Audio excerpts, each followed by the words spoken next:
Hi, this is Matthew, and I'm head of podcasts at a kids company About.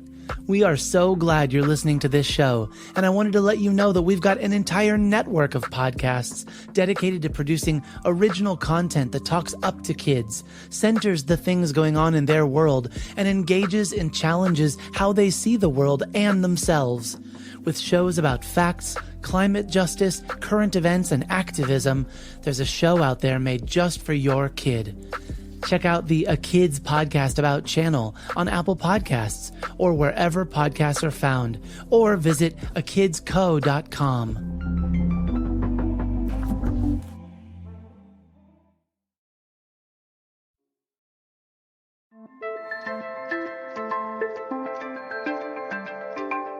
Hi there, and welcome back to 1.5, a kids podcast about climate justice. I'm Olivia Greenspan. And I'm Zanaji Artis. And we believe that kids like you deserve a livable future. 1.5 is a show where we explore the challenges facing our planet with scientists, youth activists, and other environmental leaders who've experienced the realities of the climate crisis firsthand. We are so excited to be joined today by Natalie Mebane. Natalie is a climate policy expert and a lobbyist who is pushing for climate justice in our laws every day. A lobbyist is someone who aims to influence people in government, and she does that in all of her work in advocating for policy for climate justice.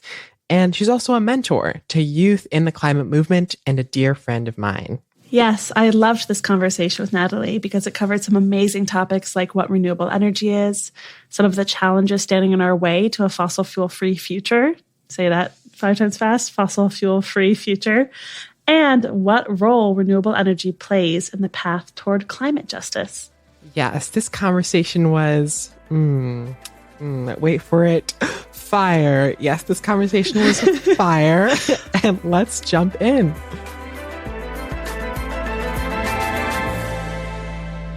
So I'm Natalie Mebane. I am from essentially both Washington, D.C. and Silver Spring, Maryland.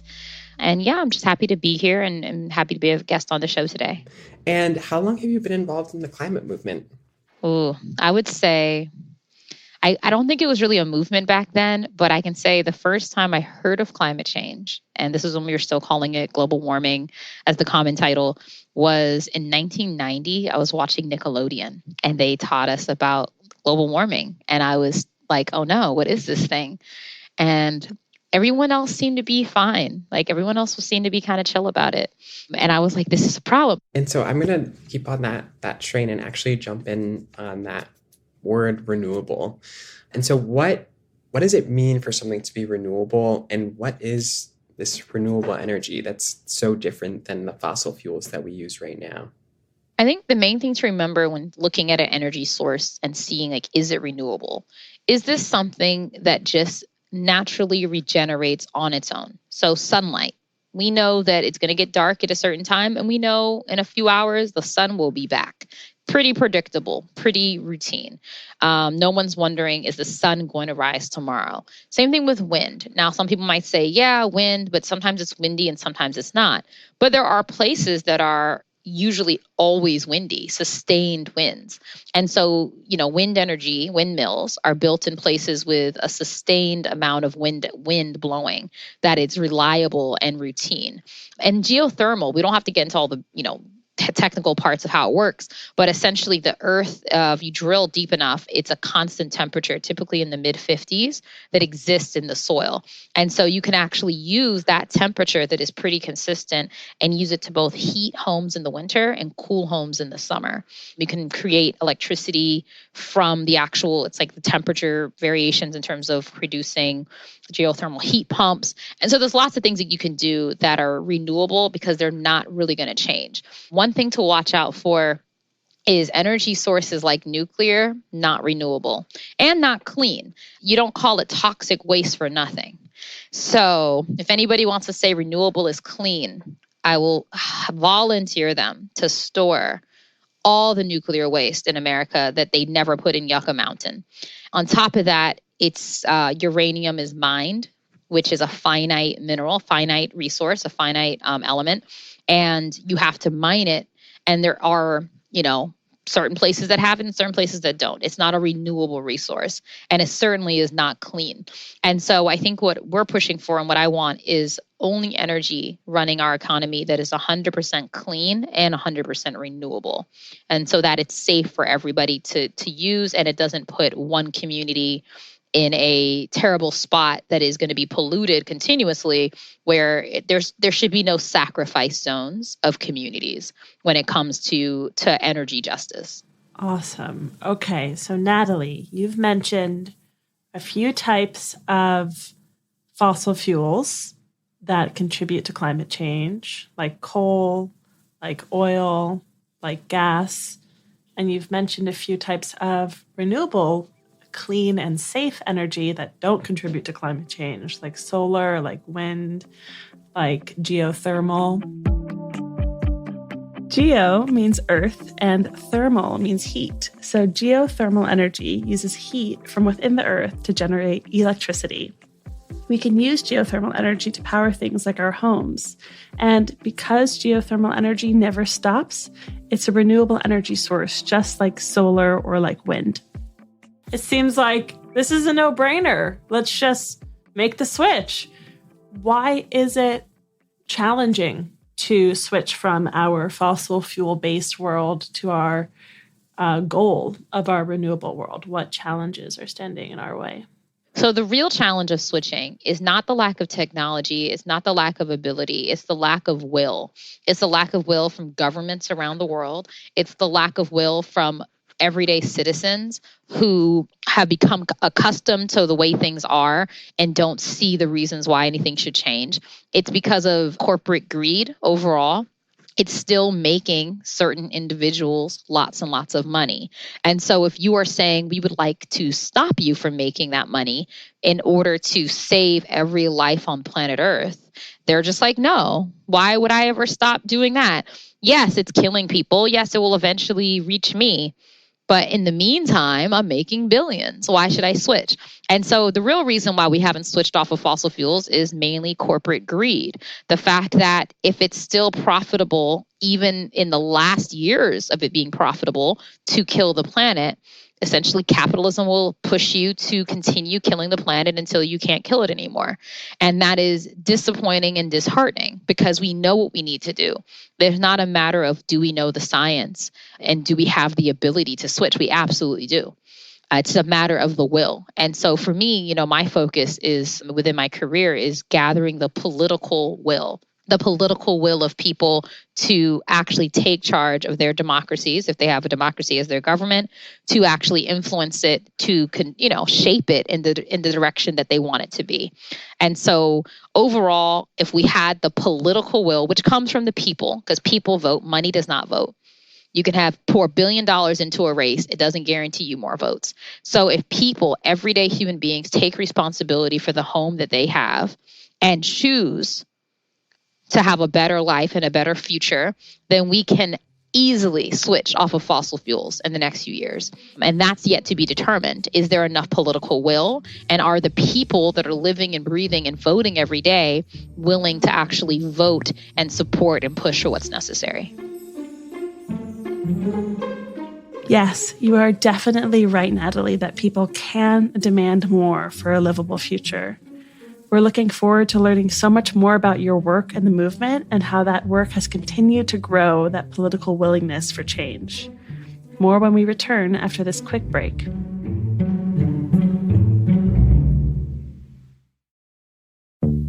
Hi, my name is Leo Abelo Perry, and I'm the host of The Activators, a kids podcast about activism. On this podcast, we want to celebrate and amplify kids who are activating social change by doing what they love. We'll talk and learn from other kids who are doing incredible things to make our world a better place. We'll learn about different issues that need our attention, things like gender equality, environmental justice, and food insecurity. And we'll hear some advice from kids, for kids, on how we can make a real difference in our world.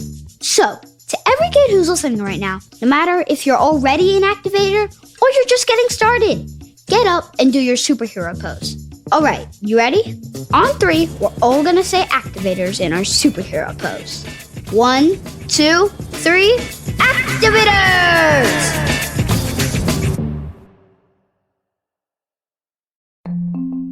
We know that you confront big questions about what to do, what to say, and how to respond.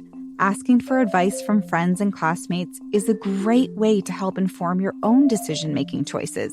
And it's okay to ask. That's why we're making this show. What if somebody says something mean to you? It makes me feel unsafe. What happens if you go to school and you miss your family? We want to provide a safe space for you to ask questions and also get advice. One time at recess. One time at school. There was this person at recess, and they used to make me upset. This is It's Okay to Ask, a kids' advice podcast. I'm your host, Nina Purewal. Let's hear some advice.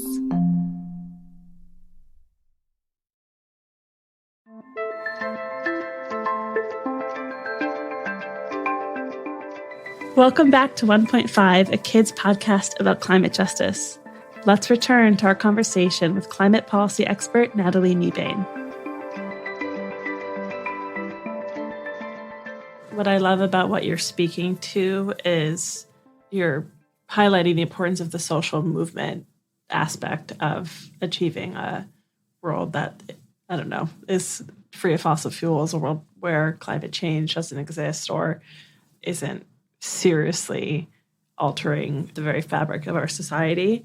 And that's something that we really try to do in the children's book, like get away from recycling. Like, I think people can get confused between the types of individual actions that are most impactful.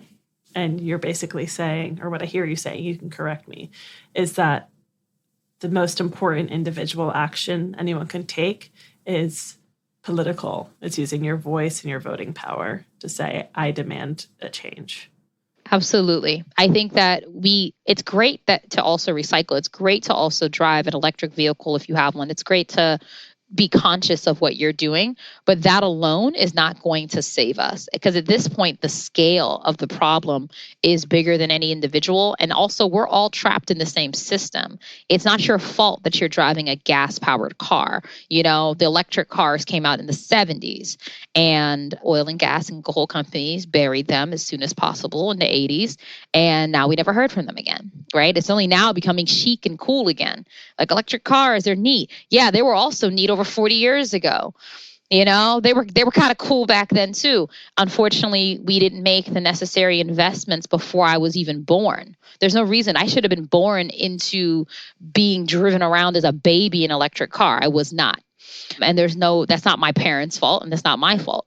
And so I think the way to look at it is not to have essentially a victim blame, because we are still the victims of this fossil fuel economy, but it's more so of, okay, we are no longer allowing that economy to continue, and we're going to use our voice as the most important thing that we can do and actually change our political landscape, no matter where you're located and no matter what country you're in. Thank you. Great. So you've just done something really perfect, which is highlighted how a world without fossil fuels intersects with topics that we've at this point already talked about on the podcast, which is environmental racism, which we spoke to our friend Kevin Patel about, who you know. Yeah, I spoke to Kevin. Excellent. Great guy. Yes. And climate justice, which we've also talked about.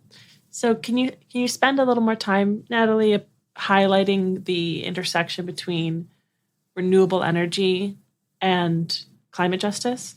Well, I think renewable energy is really just it's sort of the path forward that we have to take in order to reach climate justice. So justice is the hardest thing, because it's not just about the environment. It's about things that were in place way before climate change was a problem. Racism was a problem before climate change. Colonialism was a problem before climate change. None of these problems are new. And so it's not that those things would not continue. They very well could. It's more so that at least when it comes to the climate, to the livable future of this whole world, it's not dependent on whether we can have a stable planet, a stable climate. Climate is what determines when the rains fall. Climate is what determines if you live in a desert or not, or whether you live in a rainforest. And if you think about planting food Climate determines whether that food will grow or not. And that determines whether we will have food to eat or not, or water to drink. Climate determines our glaciers and things like that, which are freshwater rivers across the world. And so overall, I would say that in terms of climate justice, it's recognizing the fact that everyone is affected by climate change, but not equally. We're not all affected the same, and we cannot pretend like we are. And I think that's the big difference, is that climate change is something that you cannot ignore from the justice lens because it creates so much inequality and it amplifies inequality that already existed. Perfect. Thank you.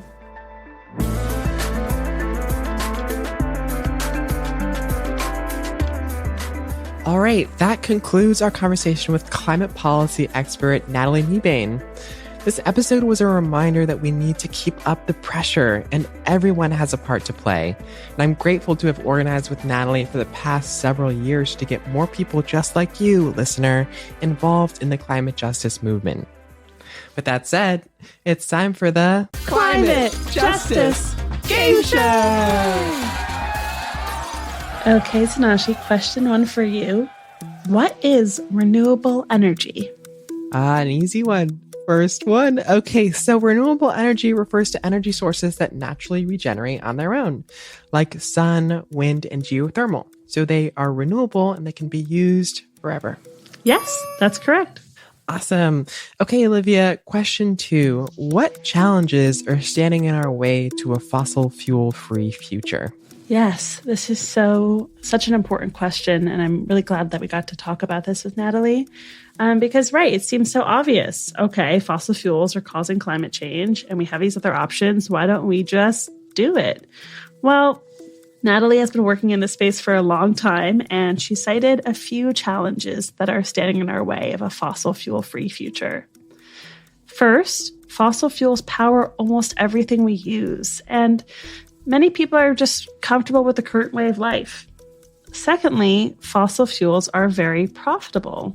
And when something makes someone a lot of money, those profiting will generally do everything in their power to keep making that money.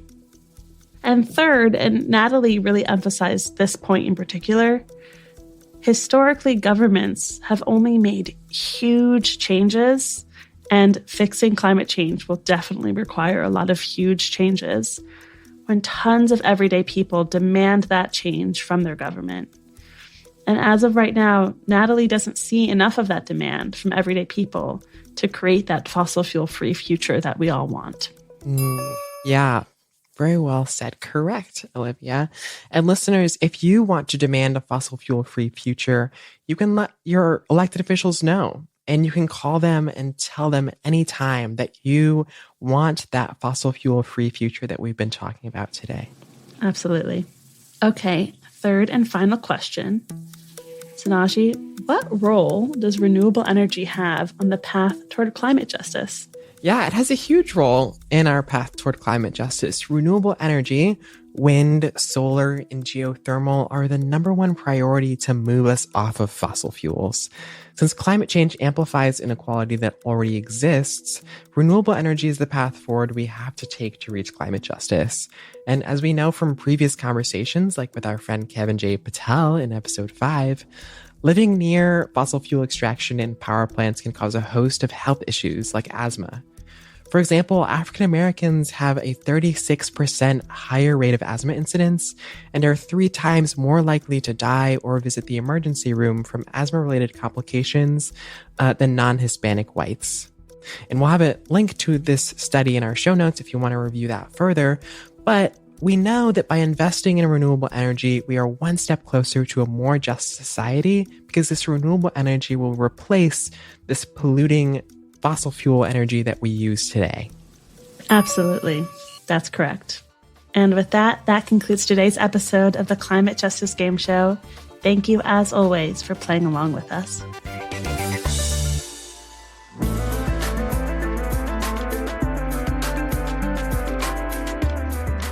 Thank you so much, listeners, for joining us today. And thanks to Natalie Mebane for sharing her experience on climate policy and renewable energy. 1.5 is written by me, Zanaji Artis. And me, Olivia Greenspan.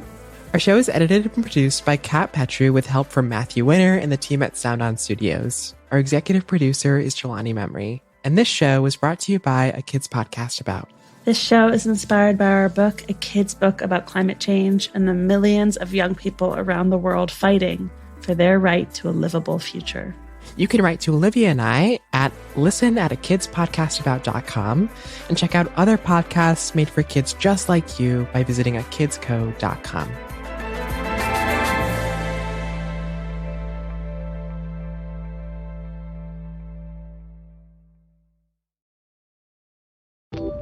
Hi, this is Matthew, and I'm head of podcasts at A Kids Company About. We hope you enjoyed this show, and we'd love for you to check out our growing library of shows at A Kids Podcast About. Whether you're looking for storytelling with crafts and activities, fact-finding with experts and enthusiasts, or looking to explore and understand your world better, we have got a podcast for you. Check out the A Kids Podcast About channel on Apple Podcasts or wherever podcasts are found, or visit akidsco.com.